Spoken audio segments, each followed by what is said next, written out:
So welcome back to Music Theory 1. This is chapter 3, hopefully another short one. It's on the treble clef. We are going to cover some solfège, some ideas about sight singing as well.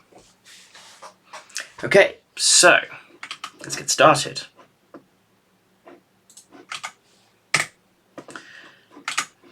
So here I have some stave lines, and you will probably have seen a treble clef beforehand. Here it is, treble clef, sometimes known as G clef or even violin clef. For those string players. So how does a treble clef work? Well, the first thing to understand is that it is based on a fancy G, the letter. And that fancy G tells you where the G above middle C is. It is looking like this, and the curly part actually started just below the second line from the bottom, and you can see that it sort of encircles this pitch, and that is G. So this is why it is known as G clef, is it tells you where G is. And you can actually, if I let you in a little historical secret, you could actually move the G clef up and down, and that would tell you where that G, and it's the G above middle C, is. So don't tell anybody, but you can actually draw it here, and it means that your G is now here, but we don't use that anymore. So G clef, violin clef. Now you might be thinking, well, why on earth is it called a treble clef or a violin clef as well as a G clef? The G clef kind of makes sense, but why is it called a treble clef? Well, the reason it's called a treble clef is that it suits the treble voice. Treble voice, the boy treble, the prepubescent voice, the unbroken voice of a young chorister, lies very nicely with all the notes being on the staff, not having to use too many ledger lines, which we learned about in chapter 2, in order to sing notes. And that keeps the music looking tidy, because every note that a treble might want to sing is nicely on the staff. And similarly, on a violin, the open strings of the violin, they have 4 strings. There is one, the lowest string is there, the second string is there, the third string is there, and the fourth, the highest string, is there. And from there they can put their fingers down to play higher and higher notes, and as you can see, all of those relatively well, they fit on the treble staff, so it is used for violin players. I'm going to get rid of that now because we're not really focusing on instrumentology for now. Now, this is the clef that in the modern era is used for soprano music, it is used for alto music, and it is used for tenor music. Now, the only difference with tenor music is that sometimes something else is drawn on it to clarify the tenor. So it looks like this. And you might have a little 8 underneath there. That is actually telling us that the tenor is singing notes, but an octave lower than the treble clef is telling us they should be.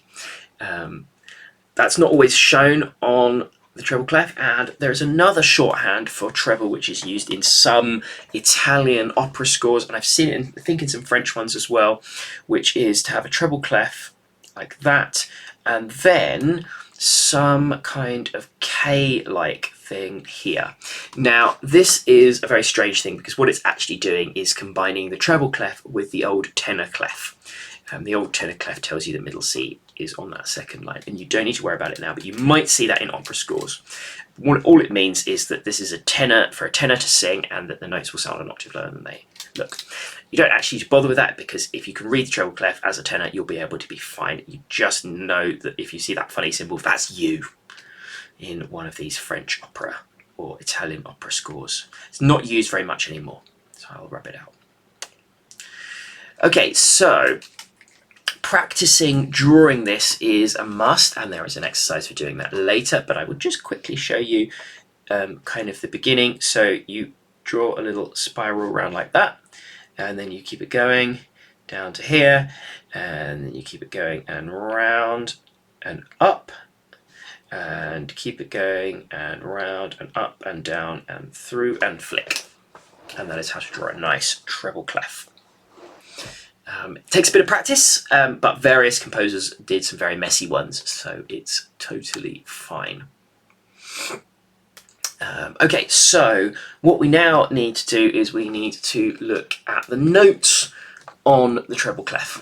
So now that we know how to draw a treble clef, we need to know what note is what. And this is the first time I'm really going to ask you to do some memorization. Proper memorization, so you really should make some flashcards with these. You can buy them, but buying flashcards is never as good as making them yourself. You will remember them a lot better if you actually make them. So here is, I'm going to draw a treble clef on this treble clef staff, and I'm going to notate all the notes that you would see on it. I'm going to just use one ledger line because in grade 1 that's all we need. So, oh, that's not my pen. Here is my pen. So here's my treble clef. Pretty good at drawing them nowadays. And let's just make that pen a little bit smaller so it's going to be nice and neat. Have a nice different colour, why not? So we could draw the first ledger line, and that's a C. Now when we're drawing notes for clarity, we often actually draw them as semi-briefs, just for ease. And it's good practice for our semi-briefs. So that is a C, and this is a D, and this is an E, and this is an F, and this is a G, and this is an A, and this is a B, and this is another C an octave higher, and this is a D, and this is an E, and this is an F, and this is a G, and this is an A. And if we do all of those, we have covered all the grade 1 notes that you need to know, and most of the notes that you are likely to experience. If you're a soprano, sometimes they sing a tiny little bit lower than this. Altos, you probably don't go as high as an A always, but you will sing a little bit lower than this, and we'll cover that in a future class. And if you are a tenor, you pretty much sing these notes if you are using the treble clef. Obviously they sound an octave lower. Now the next thing I need to tell you is that we often use a system called solfège. And solfège is what's called a system of solemnizations. Solfège in French, solfeggio in Italian, spelled as follows. It's a system of solemnization. Solemnizations just means sounds that go with each of the notes. And you will know this if you know The Sound of Music. Because Julie Andrews sings Do, a deer, a female deer. And it tells us that C is Do, D is Re, E is Mi, F is Fa, G is So, A is La, and B is in English countries T, in some other countries C, S-I, but we'll use T. And then we're back to Do. And we can keep going up octaves. And you might be thinking, all right, but why do we bother with this? Why don't we just sing C, D, E, F, G, and so on?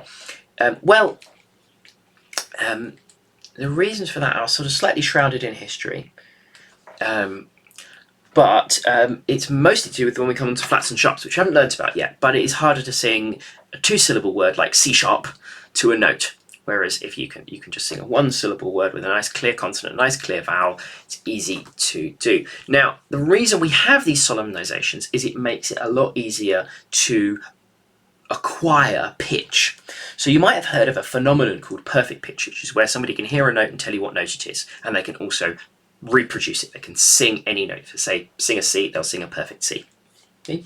Now, it's hard to do that straight away, but it is something you can learn to do, in that if you learn it rather than being born with it, it's called acquired pitch. And it's particularly good if somebody gives you a starting note and they tell you that, oh, do, C is here. You are able then much more easily, if you use these solemnizations, do, re, mi, fa, sol, la, ti, and so on, it's much easier to sing the note that you want to. Okay, so we're going to have a little look at that now.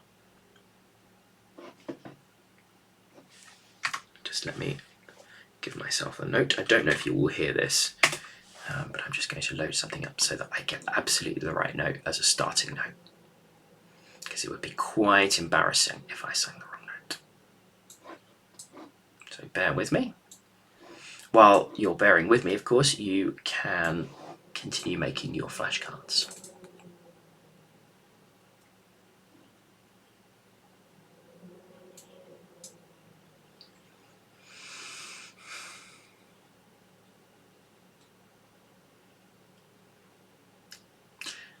Okay, nearly there. Here we go.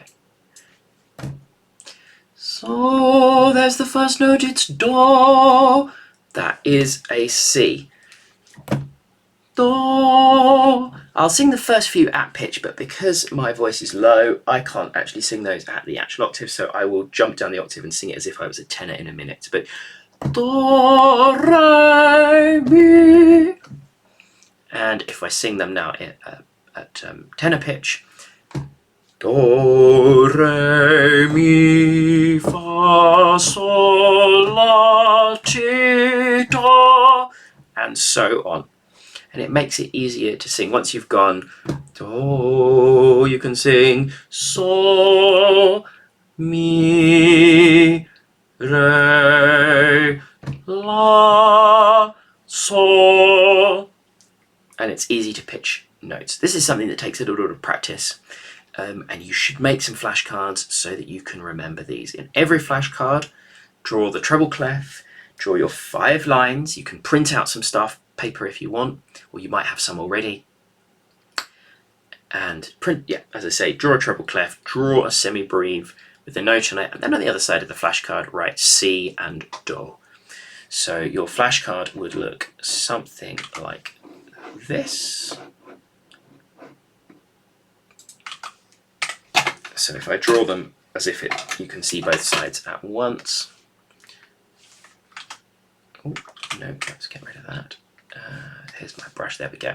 So on the one hand, you might have, here's your 5 lines, use a ruler if you can. And there's your treble clef, and you might have this note. And then on the other side, this is a C, and it makes the sound do. Okay. And you should be able to learn those notes relatively quickly. And that is it for this video. Enjoy, get learning, and I'll see you next time for looking at the bass clef.